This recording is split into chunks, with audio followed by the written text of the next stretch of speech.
Picha yetu inaanzia katika jumba hili hapa. Bwana, kuna mchizi anamkimbiza mke wake hapa. Dada akapata fursa, akaingia moja kwa moja ndani, akajifungia mlango. Mume anapiga kelele, ameafungua, nataka nije huko nikuonesha adabu, maana una hauna akili. Dada ikabidi aombe msamaha, akasema samahani sana, naomba unisamehe mume wangu kwa kosa ambalo nimelifanya. Mchizi akamwambia haya sawa, fungua, sitakufanya chochote.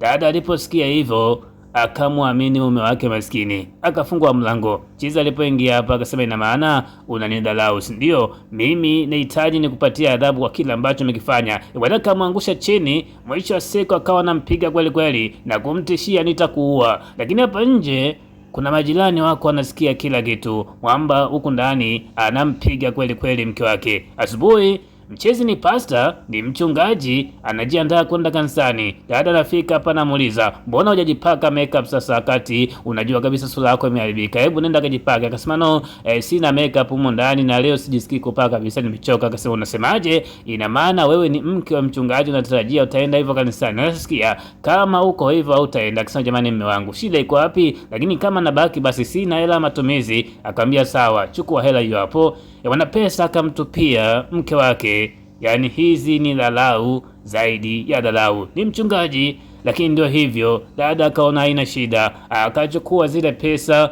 moja kwa moja akapanda ndani. Lakini kwa upande huu majirani wanaongea hapa, asema rafiki yangu kiukweli anachokifanya huyu baba mimi simuelewi. Ana namtesa akisema yao ni mambo yao bwana, ona ingilia kitu gani? Wewe waache na mambo yao. Dada akasema hapana, unajua yule ni binadamu, lazima tuangalie namna ambavyo tunaweza tukamsaidia. Akasema sawa, lakini yeye mwenyewe hatuelezi chochote. Asubuhi tunacheka naye hapa, sasa nafikiri tutamsaidiaje?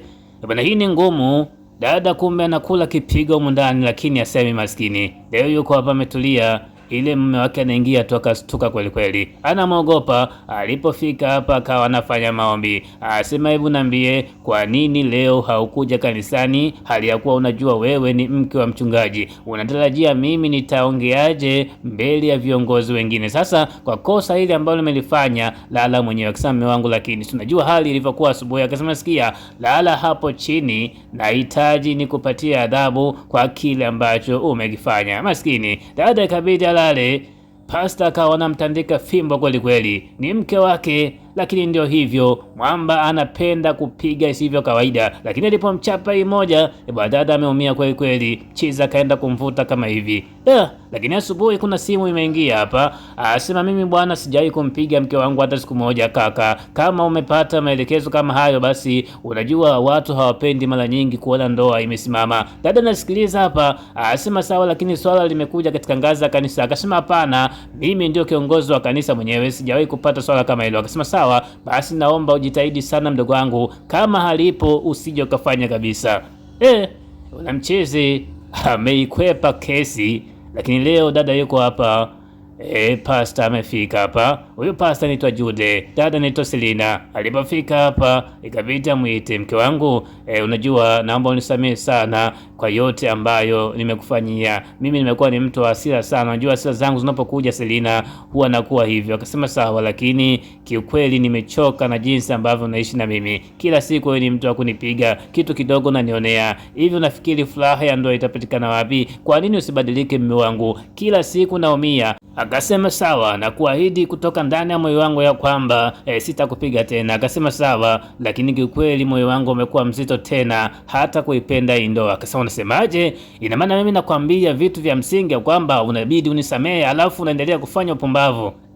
Dada akaona bora tu niseme. Akasema sawa, nimekusamehe, kila kitu kiendelea. Akasema safi, hiko ndio kitu ambacho mimi nilikuwa nakihitaji. Hebu njoo hapa uweze kunikumbatia. Yani hata msamaha mchiza analazimisha kweli kweli. Lakini leo kuna mgeni anafika hapa. Dada akajiweka vizuri kama vile hana majeraha. Anayekuja hapa ni jirani. Akasema nimekuletea chakula hiki hapa ili mradi uweze kupata ladha mpya na imani utakifurahia. Akasema basi asante. Akasema sawa, ngoja nipeleke vyombo nisubirie hapo ili mradi niweze kukuletea.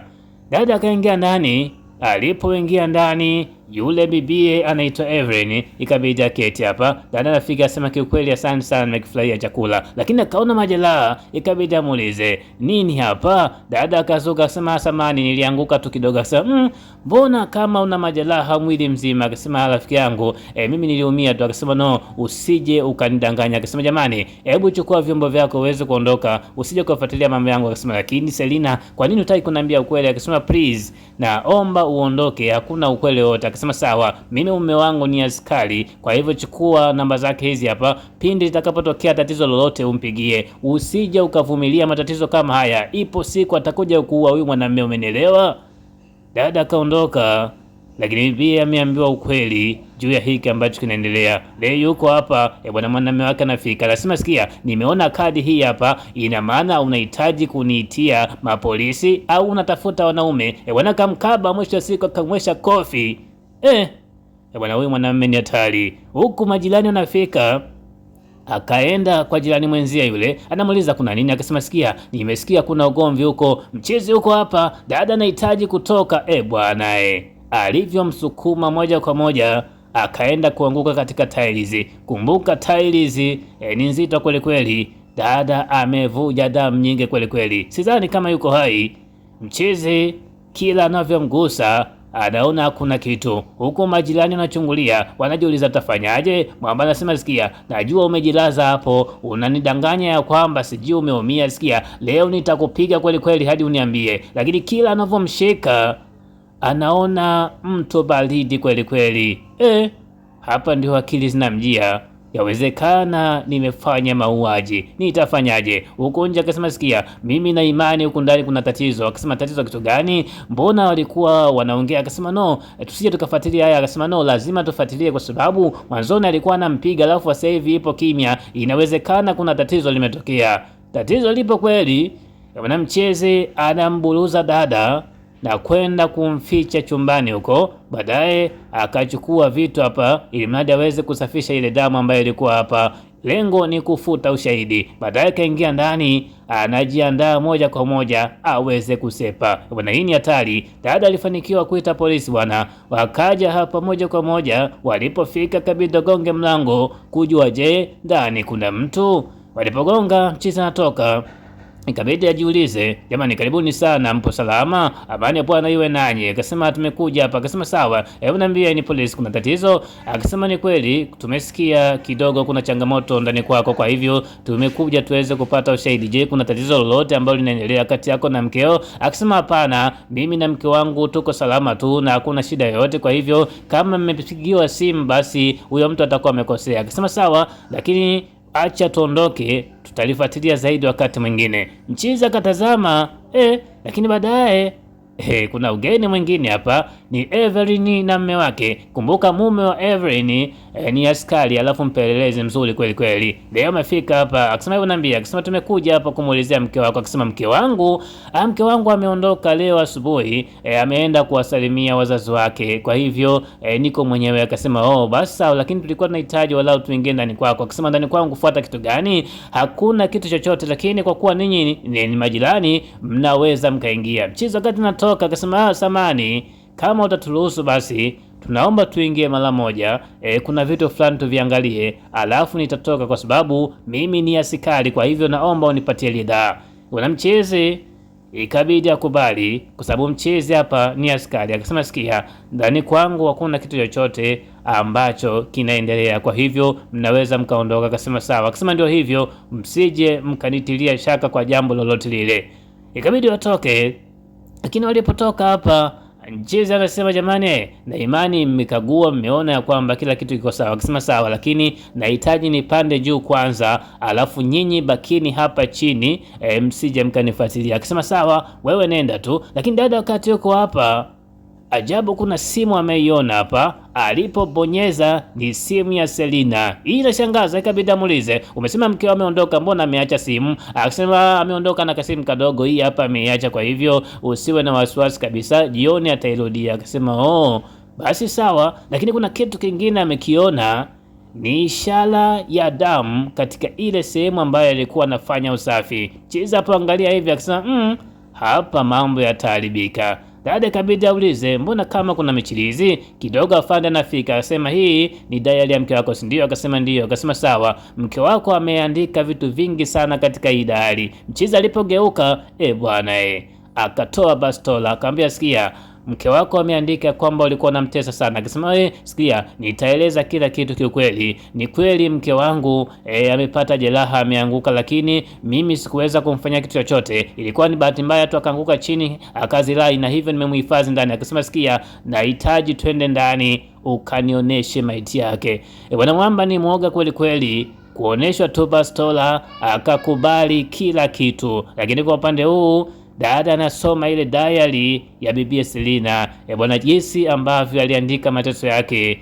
Dada akabakia analia maskini, kila siku alikuwa ni mtu wa kupigwa na kuteseka kama hivyo. Lakini baadaye askari wengine walifika sehemu hii, mchizi amekamatwa na moja kwa moja ataenda jela kwa kosa la mauaji ya mke wake ambalo amelifanya. Bwana, hii ni hatari. Watu wanalia kweli kweli, wanajiuliza ili kuwezekanaje dada akavumilia mateso haya miaka yote. Kiukweli dada alishindwa kusema hata kwa majirani zake. Bibi wakati yuko hapa maskini akawa anakumbuka tabasamu la Selina, lakini ndio hivyo, ameshapoteza maisha.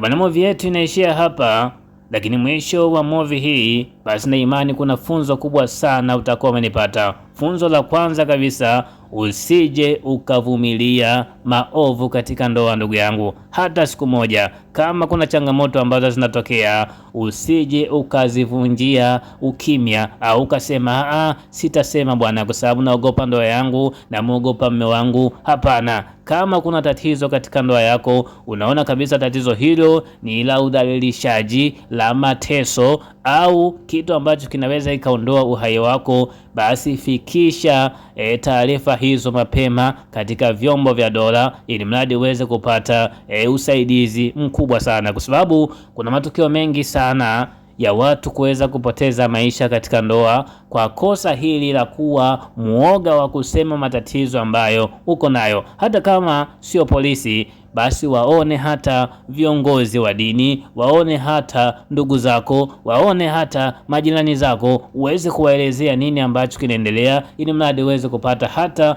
msaada wa kimawazo. Lakini funzo la pili, lazima tuwe na moyo wa utu wa kuwasaidia watu wengine. Tumeona jinsi ambavyo bibi Evelyn aliweza kutoa mchango mkubwa sana kuweza kufichua maovu ya mume wa jirani yake, na mwisho wa siku akakamatwa. Lakini je, kwa wewe ambaye umetazama movie hii kuanzia mwanzo hadi hapa mwisho na kamilika, umejifunza kitu gani? Weka comment hapo chini kisha subscribe. Tukutane katika movie ijayo.